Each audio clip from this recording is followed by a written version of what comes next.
Jamie Sesford.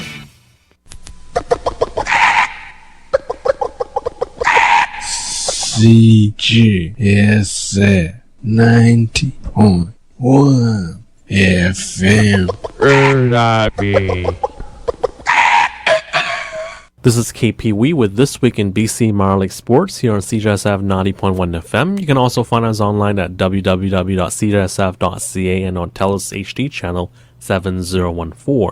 A special program today as we celebrate the life of Dr. Lorne Davies, the SFU Clan's founding athletic director and head football coach who passed away Friday, February 27th at the age of 84. The celebration of life was hosted by Simon Fraser University at the Lorne Davies complex earlier this month to pay tribute to Dr. Davies. This is part one of the tribute here on this program. We hope you enjoy it. Good morning, everyone. My name is Rebecca Langmead, and I want to thank you for joining us today here for the celebration of life for Dr. Lorne Davies, Simon Fraser University's founding athletic director, who passed away on Friday, February 27th at the age of 84. Almost 50 years ago, in 1965, Dr. Davies became the first athletic director and football head coach at Simon Fraser University, and almost immediately began masterminding some of the most forward-thinking measures in Canadian university sport. He hired full-time coaches, promoted female participation in university sport, awarded athletic scholarships to student athletes, and took the Clan on a path to compete in the United States against American competition in the NAIA, offering student athletes access to the American athletic experience and a Canadian education. These core values continue to drive Simon Fraser University Clan athletics today. Dr. Davies chose the original Clan colors, blue, red, and white, and often told audiences that blue represented loyalty, red was for courage, and white for integrity. He grew the athletic department from 3 programs to one of the most successful university athletic departments in the country, with 17 men's and women's programs. A familiar figure around campus, Dr. Davies continued to serve as executive director of the Terry Fox Humanitarian Award Program after his retirement as athletic director. He will be deeply missed, not only by his family, but the entire SFU community. For those of you who are unable to be here with us today at the Lorne Davies complex, you can pay your respects by sharing memories of Lorne for the Davies family on our SFU Athletics website at athletics.sfu.ca. The Davies family requests that in lieu of flowers, donations be made to the Lorne Davies Endowment for SFU Athletics. This fund provides scholarships to the male and female athletes of the year, in addition to support for SFU student athletes. Please join us today in celebrating the life of Lorne Davies. Now, TSN reporter Farhan Lauji talks about Dr. Davies during the tribute, again held recently at Simon Fraser University. Ladies and gentlemen, please welcome to the celebration of life for a truly great man, Lorne Davies. I also had the privilege of working for Lorne here in the SFU Athletic Department from 1991 to 94 as the school's sports information director. And there are so many words that come to mind when you describe Lorne. I think of passion, loyalty, integrity. I think of trailblazer, even bravery for a man who decided to set out on his own course. And it's my honor to be a part of this event. I'd like to thank his lovely wife, June, who Lorne always referred to as his child bride, to his sons, Lorne Jr. and Glenn, for allowing me to be a part of this event. I was involved with Lorne's retirement from SFU in 1995. I was also fortunate enough to be at his 60th anniversary just under a year ago. And just Lorne's passion for life, his passion for his family, and his passion for Simon Fraser University always stood out. Now, Lorne will be deeply missed, of course, by June, Lorne Jr., Karen, JR, Sonia, Brielle, Chris, Morgan, his other son Glenn, Melody, Michael, Ginny, Crystal, Daryl, and Isaac. But June has given me strict instructions. This is not a day for sadness. This is a day for celebration. And when I mentioned all the traits that Lorne had, I didn't mention sense of humor. He did have one. You may not have seen it, but how else could you explain how long he kept Zenon employed? Did you ever see that office? Most of Lorne's laughs came behind closed doors, but they were always loud. They were always hearty, because for him, everything he did at Simon Fraser was just a pure labor of love. It was pure joy. And as people who've been around this university since 1995 when he retired, you'll know that he never left. First with his work with the Terry Fox Humanitarian Foundation, but just generally being here and providing advice and opinion and anything, whether people wanted it or not, Lorne was going to provide it. Because this university meant so much to him, and the success of this place meant so much to him. And probably the biggest word that comes to mind for me is impact, because he impacted all of you. He certainly impacted me. He impacted a province. He impacted a country. He impacted how we view athletics. And that will be one of his many legacies.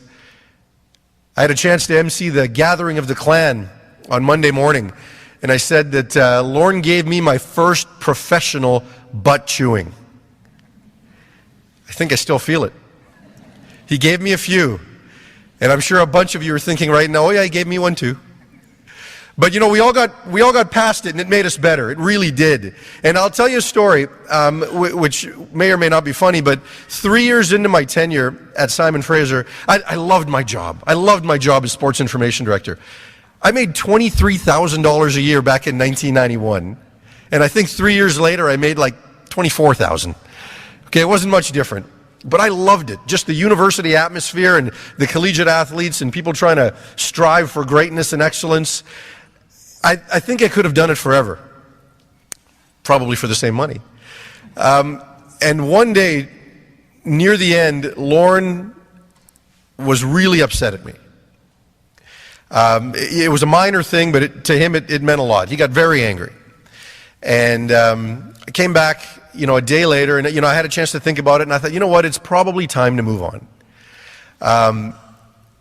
And a month later, I got a job in radio, and from there went television, and here I am today. But about a month after I left, Lorne and I went out for lunch. And I never told him that, that last butt chewing had anything to do with me leaving, because truly it didn't, but it was kind of a catalyst. And he was fully aware of that meeting. And he said to me when we had lunch a month after I left, he said, I want you to know something. I was hard on you, but I knew you were capable of more, and I knew you were getting comfortable here, and it was time you spread your wings. And at that moment, I realized that so much of what had happened, there was no guesswork. He knew what he was doing. He knew that day what he was doing and what it meant. And if it wasn't for that, I wouldn't be here today. And I think many of you who are here feel the same way. He knew. And as you move along in life, and you athletes will know this, at some point you're going to graduate. At some point you're going to get your first job. At some point you're going to move on and get your second job. And as you move up in the world, regardless of what you do, people are going to say, I'm proud of you. But for some reason, whenever Lorne said it, it meant more. And over the years, I've had a chance to see him at SFU events, or he would call and we would talk, and he would always say that to me. That you do a great job and I'm so proud of you. And it meant more than when just anybody said it. And I think that speaks to the impact he had on me. And I know many of you sharing that same story, they feel the same way.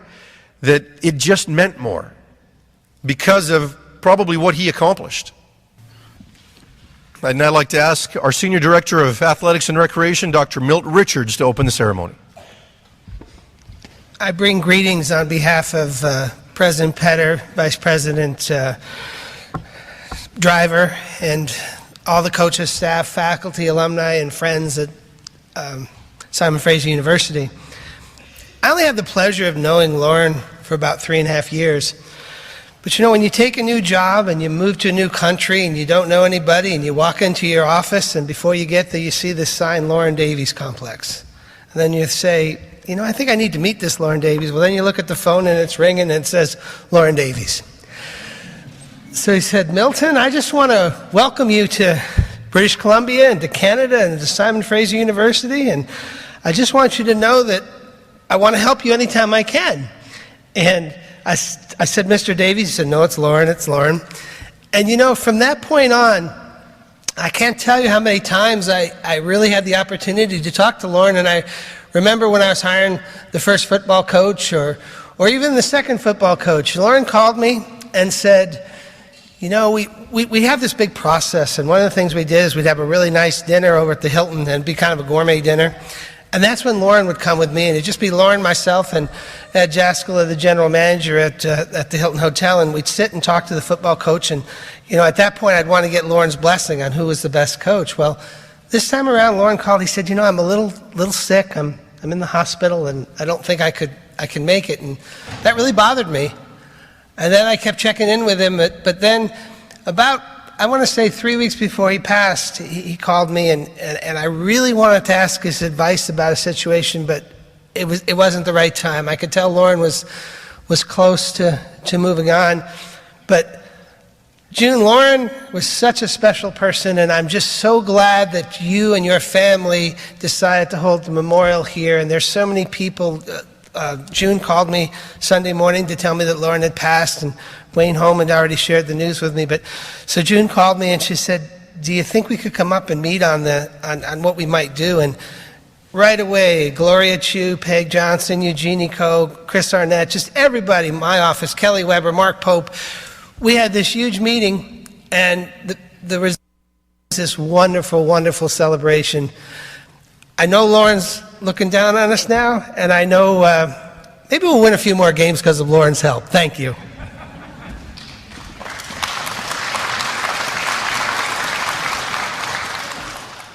Thanks, Milt. Our next speaker is Judge Jim Jardine, who was a member of the SFU charter football team.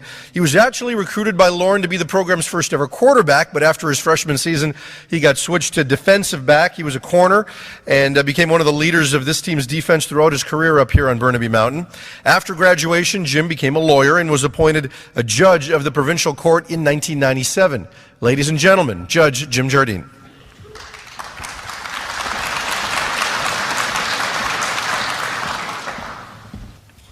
Good morning. June, I am honored to have been asked to speak about Coach Davies. It is my privilege to be here today, but I'm here on behalf of two other JO grads who came to SFU 50 years ago as well, Rob McLaren and Bob Smith. We were part of the charter class of 1965, and I am proud to say how many of those charter students have returned here this morning to honor Coach Davies. You've seen the sign. He chose colors: red for courage, blue for loyalty, white for honesty and integrity. That wasn't a long reach for those of us from John Oliver, because our colors had been red and blue, but they had not been structured for those purposes. Coach Davies went through phases, reinventing himself in each one, as Pastor Bob has already described for us this morning. He was an athletic director and a football coach. He then had involvement with the community, with the Terry Fox Foundation.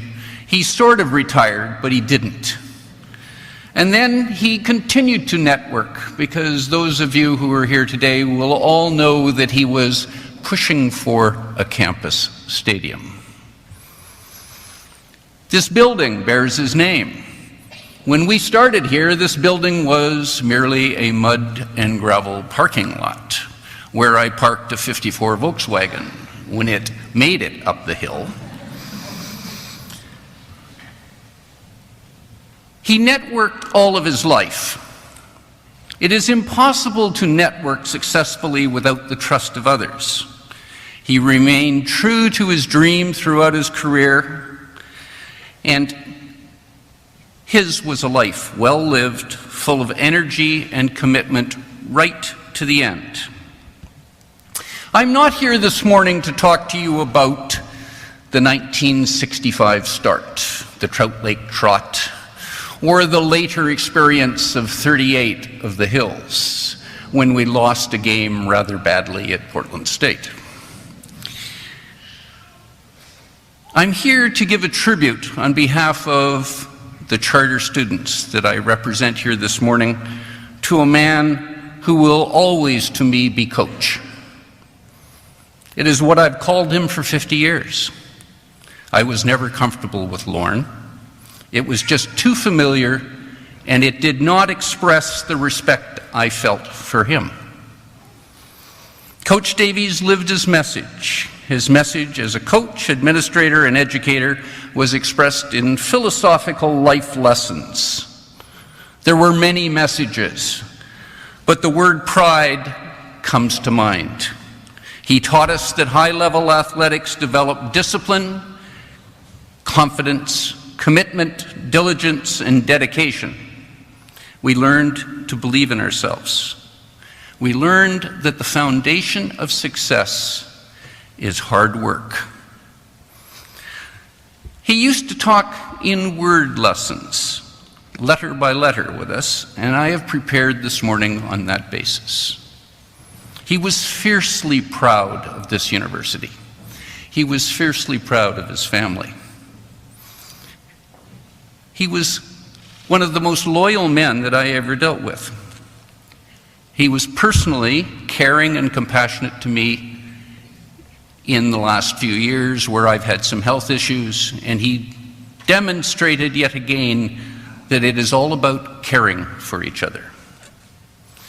But his persistent commitment to excellence was to drive us to be the best that we could be. Those platitudes that just mean exactly what they say. When it gets tough, the tough get going. Have the courage to push through even when you think you can't. The motto of this university comes to mind as one of his life lessons. Be proud, be prepared. Nous sommes prêts. The letter R is about respecting yourself. If you respect yourself, you can respect the others around you. Can you look at yourself in the mirror in the morning and say, I'm doing the right thing?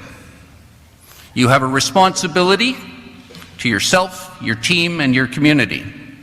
You might ask yourself, what is your intended service to your community? Because that's what he modeled. Integrity, intensity. Do what you're going to do with intelligence, honesty, and integrity. Live it and bring it. Exercise discipline, dedication, determination. Without persistent determination, little that is difficult can be successfully achieved. Be that person. He taught that to me. He taught that to many of those with whom I played. I know that Dave Cutler and Glenn Orris are going to follow me, and we were all part of that 60s team that learned those lessons. Boy, did we learn those lessons. But more importantly, and the true measure of the man was developed in the emotion, the caring, the compassion, and the fact that under the letter E, we had to earn it. He modeled it in the hard work at this school. He modeled it with education, because we had study hall at night. And I don't know when he was ever home, because he was here when we got here at 8 in the morning, and he was still here when we finished study hall at 9:30 at night. And the first year, we were going at it 6 or 7 days a week. So thank you to the family for giving him to us and letting him teach us. I cannot leave this morning with also invoking the modeling that he and June taught to all of us as we had left this school and interacted with him as adults.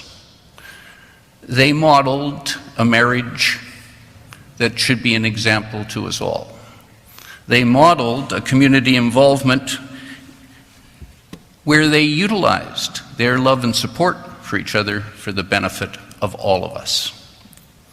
The courage and the fortitude of Coach Davies in the face of a devastating diagnosis was a testimony to the true measure of this man. He never lost his sense of humor.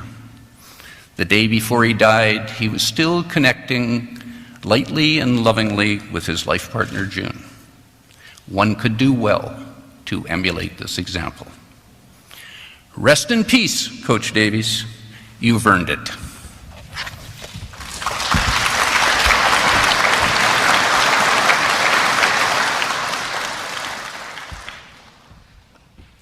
Thank you very much, Jim. Our next speaker is Queen's Counsel Glenn Orris, who was a right cornerback on the first ever team. Now, in 67 and 68, the SFU secondary featured three men, Jim, Glenn, and the late Rick Sugden, who ended up practicing law a mile from each other. Just shows you that the type of men Lorne recruited to SFU were doing the right things academically. Ladies and gentlemen, Glenn Orris. You're listening to This Week in BC Minor League Sports here on CRSF 90.1 FM as we pay tribute to Dr. Lorne Davies, the SFU Clan's founding athletic director and head football coach who passed away on Friday, February 27th at the age of 84. June, I want to thank you for the opportunity to say a few words today on behalf of Lorne Davies. In preparing these remarks, I found out something that stunned me. When Dr. Gordon Schrum tagged Lorne Davies as this university was getting completed in 1965, when he tagged Lorne to develop and create the athletic department, Lorne was not yet 35 years old. Gordon Schrum could have chosen anybody across the country, and he tagged Lorne Davies. When I came to Simon Fraser at 17, I was somewhat anxious that I might measure, whether I was going to measure up. But I can't imagine, or I can imagine, the anxiety and the pressure that Lorne must have felt having taken that responsibility. And it wasn't a situation where he could say, well, I'll just look at other universities in the country and follow their lead, because his mandate was to set up an athletic department, recruit people to it that would revolutionize student sport in Canada. And that's what he set out to do, and that's what, in fact, he did. Now, I want to talk about Lorne as a person, because after the university was built, and after the academics were put in place, and after Dr. Gordon Schrum and Dr. McTaggart Cowan went on to do other things, Lorne stayed. He stayed here. And he stayed here, I believe, because he realized that he wasn't building a university, he was building people. And of course, we know that that's much more difficult and takes much longer. But that's what I believe Lorne did and continued to do basically throughout his life. Now, the pitch that was made to me to invite me to Simon Fraser was, come to this new university, play football, and we'll pay your fees. Seemed like a good deal to me.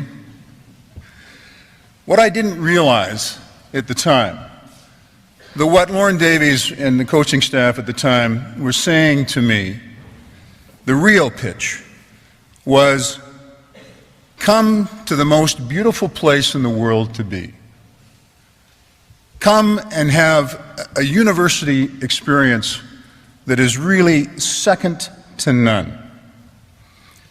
Meet a truly amazing bunch of guys with whom you will bond and with whom you will be proud to call friend, and you will be humbled by the fact with Lorne that we all, with Lorne, still and always will care about one another.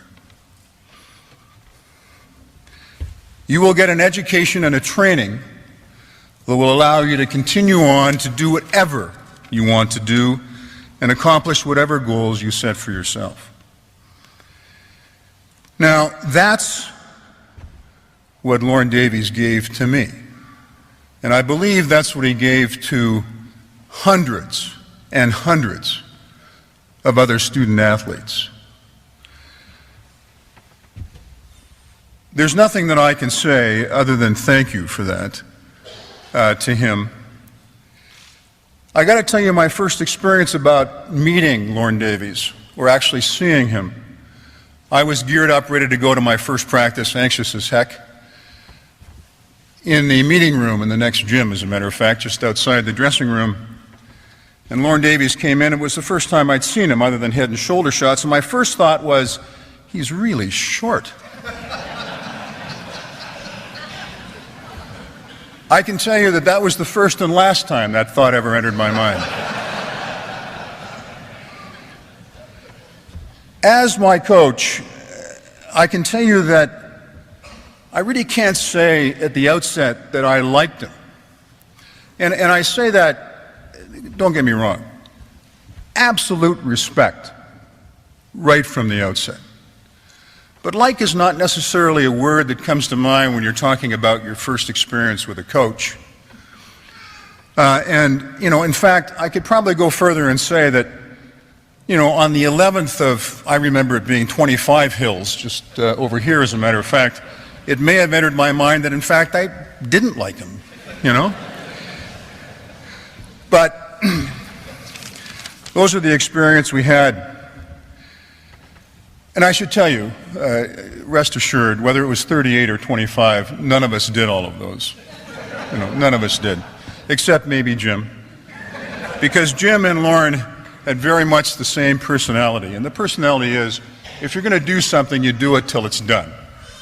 And that's what Lorne did throughout his time here at Simon Fraser.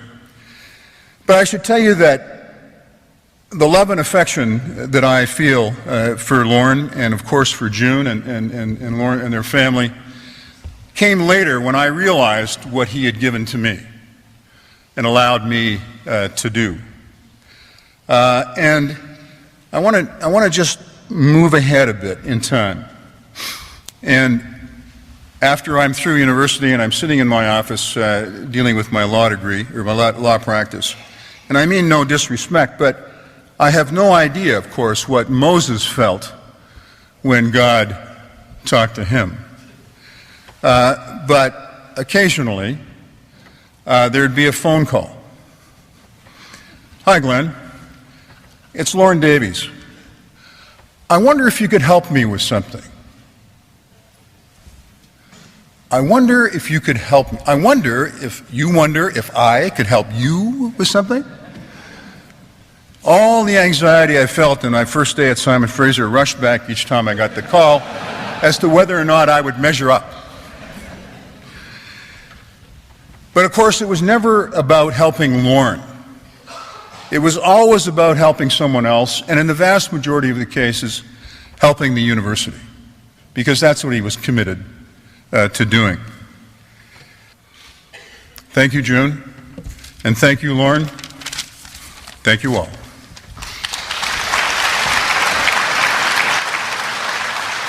You've been listening to This Week in BC Minor League Sports here on CJSF 90.1 FM. We hope you enjoyed the first part of the tribute to Dr. Lorne Davies, the SFU Clan's founding athletic director and head football coach. We'll talk to you again next time. I'm Jamie Sessford, and this is your CJSF Arts Report for the week of March 15th, 2015. Saturday! Snail Productions and CJSF presents a ridiculous assortment of local talent at the Railway Club. Featuring Bulk, The Psychic Alliance, Moths and Locusts, Rambone and the Wet Reality, The Gulps, Sex Loader, Crummy, and Wizards of Love, this night is guaranteed to be epic in every sense of the word. Doors at 8:30, show is a mere $10. Described by the New York Times as having a funky fresh sound, Brooklyn's Hank and Cupcakes bring their own brand of hard and fast electro to the Railway Club. Also playing is local rock group Poor Traits as they gear up to release their acoustic EP, By the Fire. This early show gets underway at 7 p.m., $8 at the door. Sunday! The Rogue presents Goit, dubbed contagiously energetic Irish music. Having won feverish critical acclaim for their Danae Lunny-produced second album, Transformed, the band has skyrocketed to the forefront of the traditional Irish music scene. Shows at 8 p.m., tickets are $24 at the St. James Hall. With formidable spontaneity, experimental sound poet Tomomi Adachi transforms into a bionic performer with the help of his infrared sensor shirt with vocalist Ayelet Rose Gottlieb. and is joined by new to Vancouver guitarist Aaron Bayakim and the voiceover Mind Choir. This is at 303 East 8th Vancouver. Tickets are $12, doors are at 8. For CJSF, I'm Jamie Sesford.